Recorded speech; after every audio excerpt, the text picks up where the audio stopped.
స్వచ్ఛత అంటే నందిని. నందిని పాలు మరియు పెరుగు. నమస్తే రమగారు. నమస్తే జయ. రమగారు, మనం కొన్ని పురాణ ఇతిహాసాల్లో వింటూ ఉంటాం. ఇప్పుడు ఫర్ ఎగ్జాంపుల్ ప్రహ్లాదుడు ఉన్నాడు. తను భక్తితో భగవంతుని తనకి ఒక సహాయం కోసం పిలిస్తే వచ్చేశారు. ద్రౌపది చూసాము. తర్వాత గజేంద్ర మోక్షంలో చూస్తూ ఉంటాం. అంటే భగవంతుణ్ణి మనం పిలిస్తే వచ్చేస్తారు. వస్తాడు, పిలవకపోతే రాడు. రాడా? పిలిస్తే వస్తాడు. ఎవరు పిలిస్తే వస్తారు? ఎవరు పిలిచినా వస్తాడు జయ. పిలవడం ఎలా పిలుస్తారు అనే దాన్ని బట్టి ఉంటుంది. ఓహో, అది పాయింట్. గజేంద్ర మోక్షం తీసుకో. గజేంద్ర మోక్షంలో 1000 సంవత్సరాలు యుద్ధం చేశాడు గజేంద్రుడు. మనకు తెలుసు కదా కథ ప్రకారం. అలా ఎలా ఉంటుందని అడక్కండి, అంతే, మనకు తెలీదు. పురాణంలో చెప్పారు.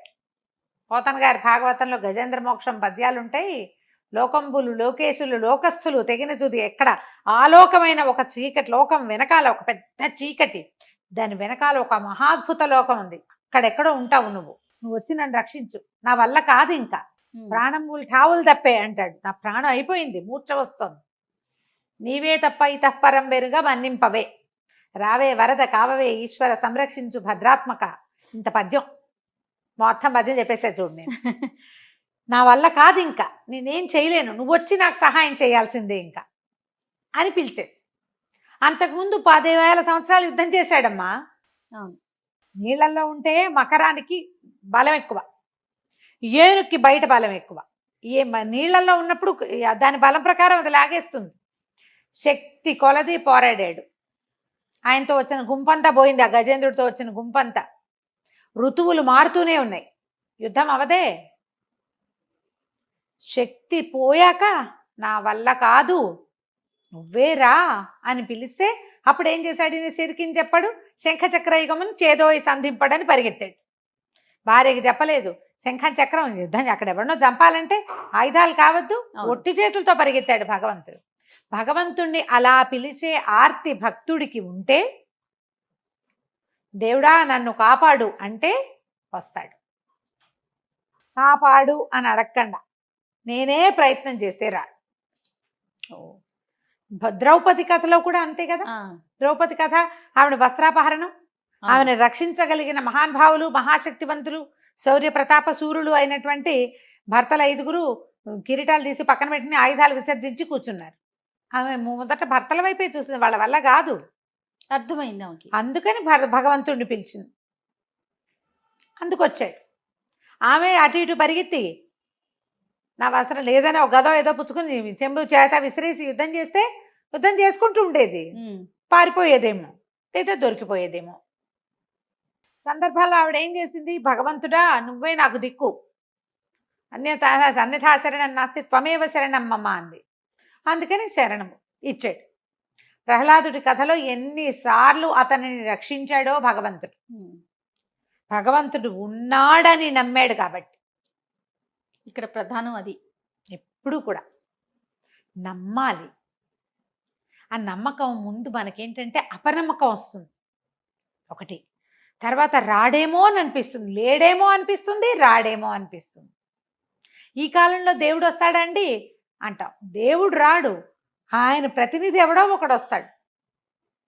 ఆ కాలం కాబట్టి, అది సత్యయుగం, సత్యకాలం కాబట్టి శంఖచక్ర గదాధారిగా ఉన్నవాడిని చూడగలిగేవాళ్ళు. అవును, మామూలు కళ్ళతోటి. మనం ఎక్కడ చూస్తాం? ఎవరో సహాయం చేస్తారు. సహాయాన్ని బట్టి వీడు భగవంతుడు పంపించిన వాడు అని మనం తెలుసుకోవాలి. నా వల్ల కాదు అన్నప్పుడు ఏదో ఒక సహాయం లభిస్తుంది. మనమే ప్రయత్నం చేస్తుంటే రాడమ్మా దేవుడు, రాడు. దీని మీద ఒక చిన్న ఇంట్రెస్టింగ్గా ఉండే చందమామ కథ ఒకటి. ఒకసారిట పాలకడల్లో విష్ణుమూర్తి, లక్ష్మీదేవి ఆవిడని హాయిగా గులాసాగా పడుతున్నాడు. ఆవిడ కాళ్ళు ఒత్తుతుంది. చటుక్కును మాయమైపోయేట ఆయన. కంగారు పడింది, అయ్యో అయ్యో ఎక్కడికో వెళ్ళిపోయాడు, ఈయన ఏమైపోయాడో అని. ఉన్నట్టుండి మాయమైపోయాడని ఈవిడ కంగారు పడి బ్రహ్మకి శివుడికి కబురు చేసేసింది. వాళ్ళు వచ్చేసరికి ఈయన వచ్చేసాడు. వాళ్ళు అడిగారు, స్వామి ఎక్కడికి వెళ్ళావయ్యా, ఏం చేసి వచ్చావు, ఏమిటి అంటే, భూలోకంలో రామయోగని ఒక నా భక్తుడు, అతను మార్జాల కిషోర న్యాయంగా మహాభక్తుడు, నాకు నన్నే పట్టుకుని ఉంటాడు.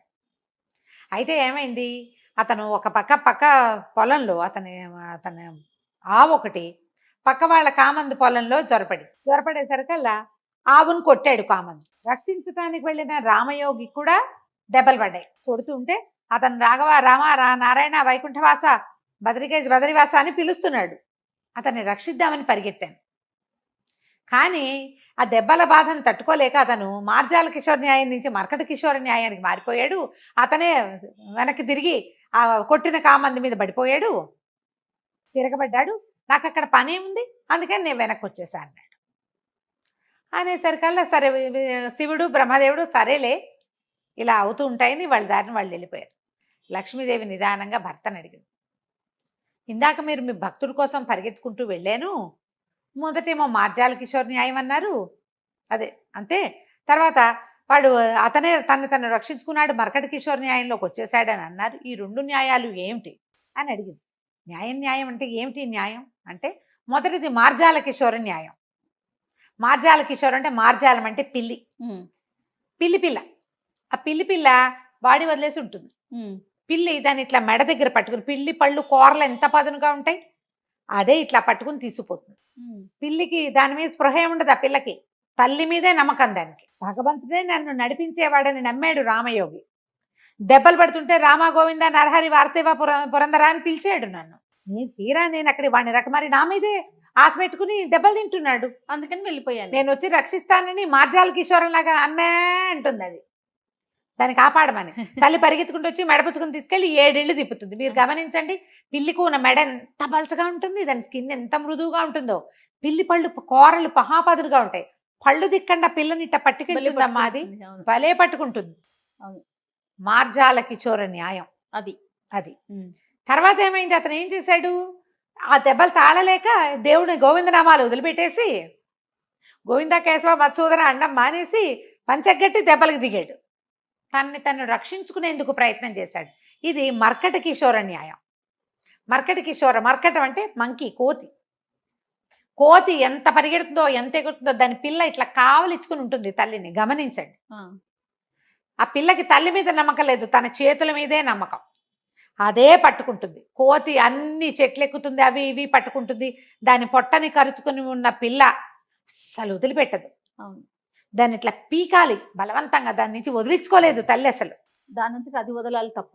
అదే దాని చేతుల మీదే దానికి నమ్మకం ఉంది, తల్లిని నమ్మదు అది.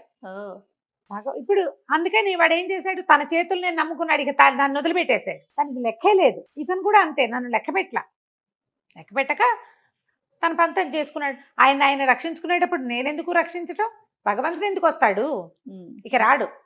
ఈ 2 న్యాయాలు భగవంతుడికి భక్తుడికి అనుసంధానం చేసేవి. గురువుని కూడా అంతే, గురువుని నమ్మాలి. మార్జాల కిషోర్ న్యాయంలాగా గురువు ఏది చెప్తే అది చెయ్యి, దూకేయమంటే దూకే, వాడిని కొట్టంటే కొట్టు, ఏం చేయమంటే అది చెయ్యి. అప్పుడు గురువు నీకు మోక్షాన్ని ఇస్తాడు, ముక్తి మార్గాన్ని చూపిస్తాడని చెప్తారు. అలా కాకుండా నీ పంథాలో నువ్వు గురువుని పట్టుకున్నావు అనుకో, నువ్వే గురువే. నువ్వు ఎప్పటికీ గురు మార్గదర్శన గురువు ఆ మార్గదర్శనంలో ఉండవు. నువ్వు నీ దారిని నువ్వు ఉంటావు. భగవంతుడు కూడా అంతే. బాగా చెప్పారు కదా. మనం దేవుణ్ణి అలా నమ్మాలి. ఒకవేళ ఏదైనా ఒక పరిస్థితికి అవలేదనుకో, నాకు ఇదే మంచిదేమో అని నమ్మాలి. దేవుణ్ణి తిట్టకూడదు. ఏదో ఒక విపత్కర పరిస్థితి వచ్చింది, దేవుడా దేవుడా దేవుడా దేవుడా దేవుడా దేవుడా అన్నాం, ఏం అవలేదు. అవతల వాళ్ళు వచ్చి మన చెంపకాయ కొట్టారు ఒకటి, మన పనంతా పాడైంది. రేపటికి ఇదే మంచిదేమో అని నమ్ము. దేవుడు రాలేదంటే ఏదో కారణం చేతే రాలా, నాకు ఇదే మంచిది, ఈ పరిస్థితే నాకు కరెక్ట్ అని నమ్మితే కుదురుతుంది. ఇలా ఆలోచిస్తే అసలు భగవంతుడికి భక్తుడికి వేరే అనుసంధానం అక్కర్లే, ఇదే అనుసంధానం. చాలా బాగుంది. నమస్తే. నమస్తే చే.